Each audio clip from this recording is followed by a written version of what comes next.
Hello. While I'm waiting for appearance of Astell&Kern SP3000 in Ukraine, I really want to try it, but price looks even more refreshing than traditional for the Astell&Kern, and it really scares me a little bit. But still, I really want to try it and to decide do I need it or not. While I'm waiting, we can take a look at another really great new model by Astell&Kern, and as you can see by caption on the box and by the title of this video, it's KANN MAX, and new maximum version of Astell&Kern KANN or KANN, so not sure how to pronounce it correctly. And Astell&Kern KANN line appeared, I think, like an engineering experiment first, because first KANN player was quite interesting, but was not something specific. Then they released the pretty ugly KANN Cube, which was too ugly to become really popular, but then they created really good and well-balanced model KANN Alpha. I own it and I really like it. It delivers a lot of power, has a pretty small case, and cost very reasonably. Here they decided to develop the success of the Alpha, and here they upgraded amplification. They've added extra level of amplifying, and now it's capable of deliver 15 volts of RMS. Previous model Alpha was delivering only 12 volts RMS. It's built on 9038 ESS chip, offers all new features of Astell&Kern players, including LDAC Bluetooth codec and receiver mode, so it's also adding a bit value. Price is $1,300, and probably that's pretty much it. Work time up to 13 hours, forgot to mention. Actually, Alpha was a bit more long-living. Let's have a closer look. Package is almost 2 times bigger than Alpha's, but at the same time more fancy, with this embossing, nice polygraphy, interesting gray color, so let's dig inside. Here is the box, opening in a traditional way compared to Alpha, that was twofold. So let's remove this paper. Here is the player itself. It's a loner unit, so for me it's better not to drop it hard. Underneath we're getting, I suppose it's screen protectors. No, it's just that micro SD card cover with a lot of extra papers.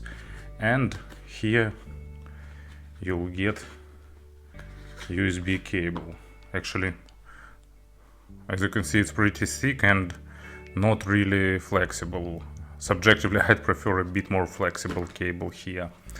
And here, I suppose for screen protectors or something like that.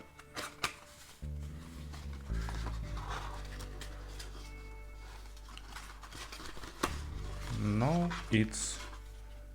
yeah, here are screen protectors. It's traditional for Astell&Kern. They don't put cases into non-flagship models, and also they don't apply screen protectors. Probably they think that everyone who's buying their players has a dedicated butler to apply screen protectors. In terms of design, Astell&Kern didn't change much. Here is the previous version of KANN Alpha. Here is KANN MAX. And you can see in terms of size they are almost the same. Maybe there is a few millimeters of difference, but it's not really noticeable in practice.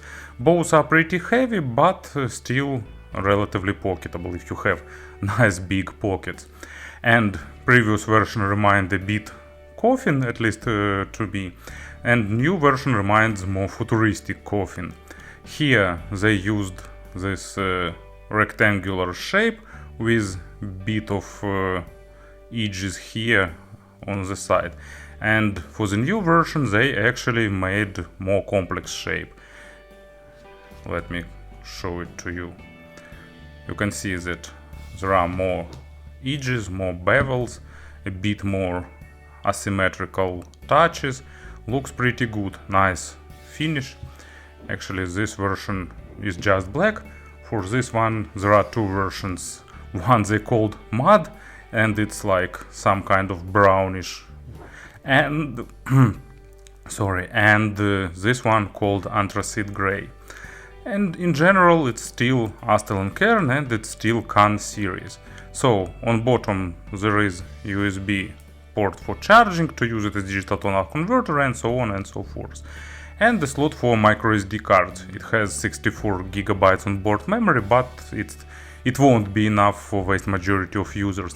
3 playback control buttons with a nice, really well defined click, and on top you're getting full set of inputs.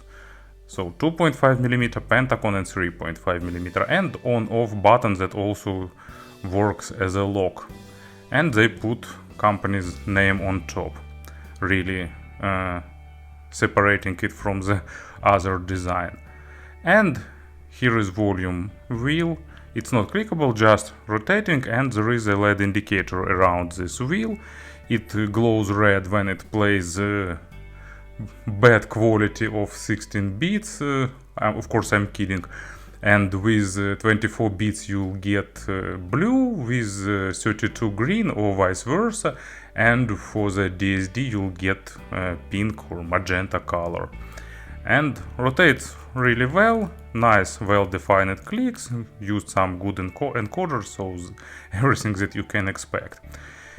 Bigger part of front panel occupied with screen. Actually they didn't use each to each screen. It has nice brightness, good resolution, viewing angles and so on.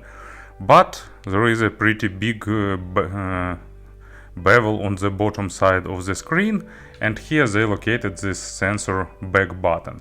But also some why it's duplicated with on-screen floating button. They do it for a couple of years already.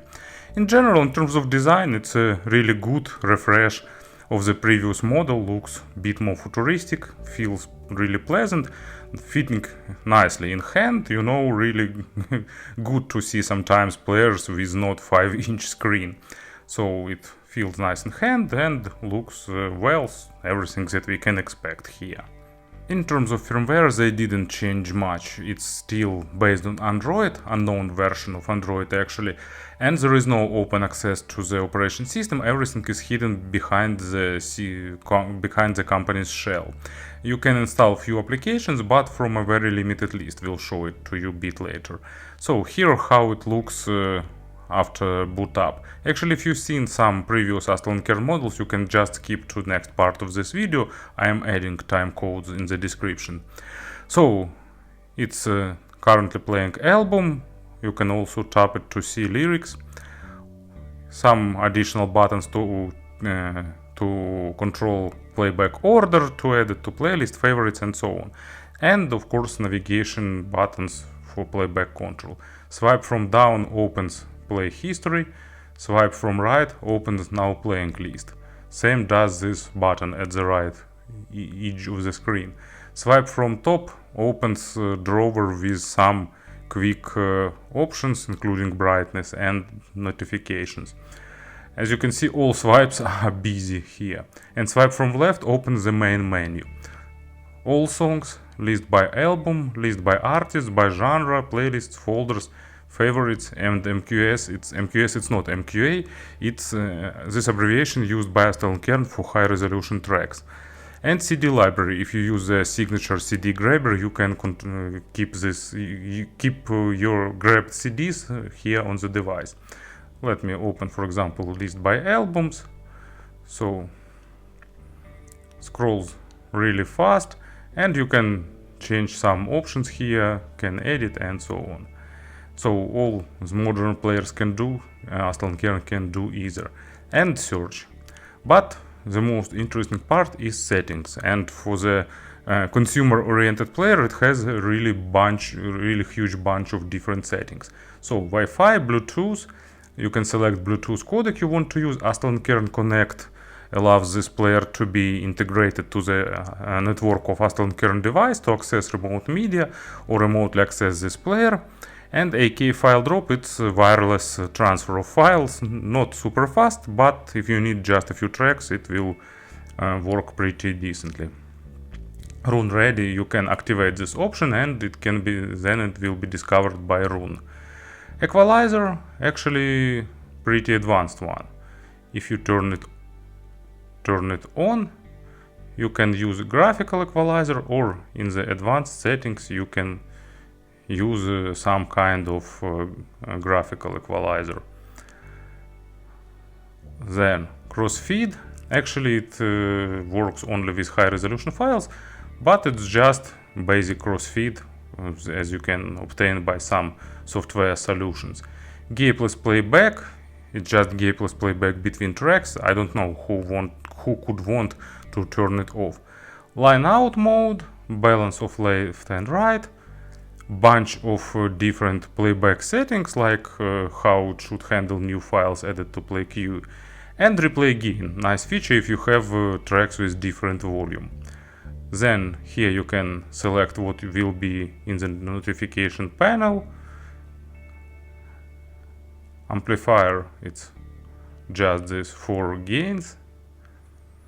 CD Reaper, it's for those who will buy CD Reaper from Astell&Kern, not sure if it will be really popular.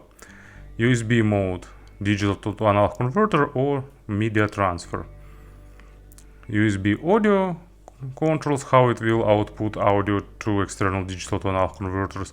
SPDIF conversion, car mode, digital to analog converter filter. Actually, all of them are present here. Volume limit, it's pretty important for such a powerful player. Better to set up it. Screen brightness, double tap screen to wake. Nice feature, but it consumes a bit battery. Also, you can turn off LED indicator, set date and time, device name, language, input method, timer settings like sleep timer and so on. Select download folder and update, reset system information, so basic settings. As you can see, firmware is traditional, works pretty smoothly and does what you can expect here. I forgot to show you this services menu. Here you can get access to few streaming applications. As you can see, list is pretty small, but in general all basic streaming services present here. You can download it and start. That's all Android possibilities that are present here. And of course about the sound. You know, sound signature here definitely based on previous generation of KANN players. And the difference with Alpha is not huge. It's still noticeable, but it's not like night and day difference or some big step forward, but more on that in the comparison part of this video. And in general, it's a pretty technical signature, leaning towards more natural sound signature, focused on the micro contrast, but thanks to Astell&Kern signature coloration, it doesn't sound too dry or too analytical. They managed to balance everything pretty well, but still among the Astell&Kern lineup, it's one of the most focused on the detalization and one of the most focused on the pure technicalities. So it stands aside from the other lineup, or at least from the players that I've heard and tested. So bass, of course, is deep, it goes to maximum depth, it controls perfectly, it's fast with good amount of overtones, with perfect control. Thanks to this powerful amplifier, you'll definitely won't get any issues with control. It's not trying to add some weight, it's not trying to highlight overtones. Basically what is recorded you will get. It's slightly on the faster side of things, but not too much, so that won't sound too dry or too fast, and it will give you a proper weight and proper impact too. So first example will be Freedom from Django OST. Actually, it's not something super technical in terms of record quality or something like that, but they have nice pretty good bass layer on the bottom of this track that builds the foundation for it, and this player definitely delivers it really well. And no, in opposite direction, and here is really better recorded bass, and it's all about realism and saturation and overtones. It's Casey Abrams, I Put a Spell on You, and it's recorded well, and this player plays it absolutely flawlessly with good amount of overtones and anything else. But if a track is lacking record quality, you will definitely hear it too, so keep that in mind. Mid section is natural with good amount of detalization and actually with that hint of Astell&Kern coloration that is hard to describe, at least for me. You know, I usually refer it like fluid mids, but at the same time, if you didn't hear this, it's hard to explain. It's like all notes are crisp and well defined, but at the same time they transitions smoothly.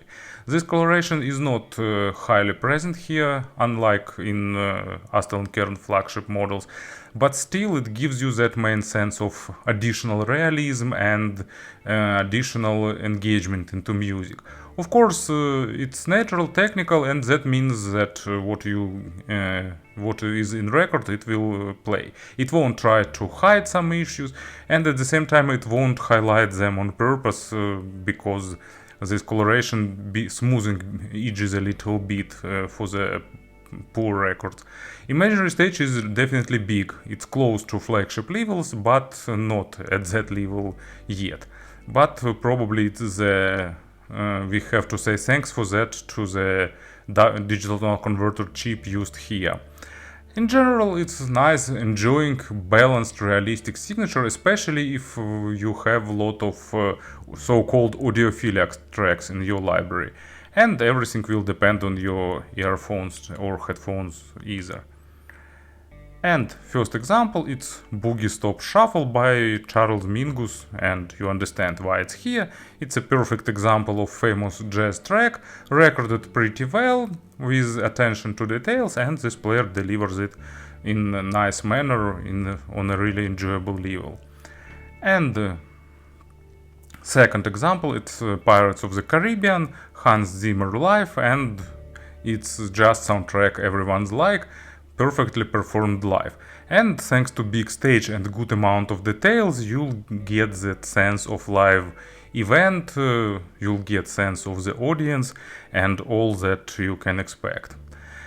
And the treble also really good here. Of course, compared to flagship models, it's lacking a bit of layering and hyper-realism, but still it has proper attacks and decays, nice layering, and good control. It's not sound too sharp or too bright, but at the same time with bright records it won't try to hide anything, it won't try to give you that absolutely smooth signature like super comfortable treble or something like that. No, it will give you that amount of treble that is present, and that will give good amount of overtones, that sense of room where it was recorded, if it was recorded properly, and so on. And the first example of the treble, it's Miles Davis, Blue and Green. You understand also why it's here. Famous jazz standard with a lot of things go to the treble area, recorded really well, a few times remastered, and that requires really good treble performance, and this player give it. And last example, go back. Yep. Last example, it's YYZ by Rush. You can see that firmware still needs a bit of polishing in my opinion. YYZ by Rush, it's not as perfectly recorded as Miles Davis track, but it has a lot of percussions, they are really saturated, and thanks to the good balance, they don't sound too sharp, but at the same time not recessed, with just a perfect amount that should be present. In terms of pairing, player is totally universal. Sensitive IEMs on low gain sounds with really low level of background noise, and that top gain, super gain gives you perfect control even for a pretty tough headphones. But to be honest, I think that 12 volts RMS is more than enough for vast majority of load, and the number of headphones that 12 volts is not enough, but 15 will be enough. It's not that big, so that improvement in voltage, of course, it's pleasant, but I don't think that it can become a deal breaker. And actually speaking about the compressions, previous KANN Alpha features the same signature, but here you'll get bigger stage, you'll get more power for the power hungry cans, and you'll get a bit more dense bass with more impact, so it's a bit tighter.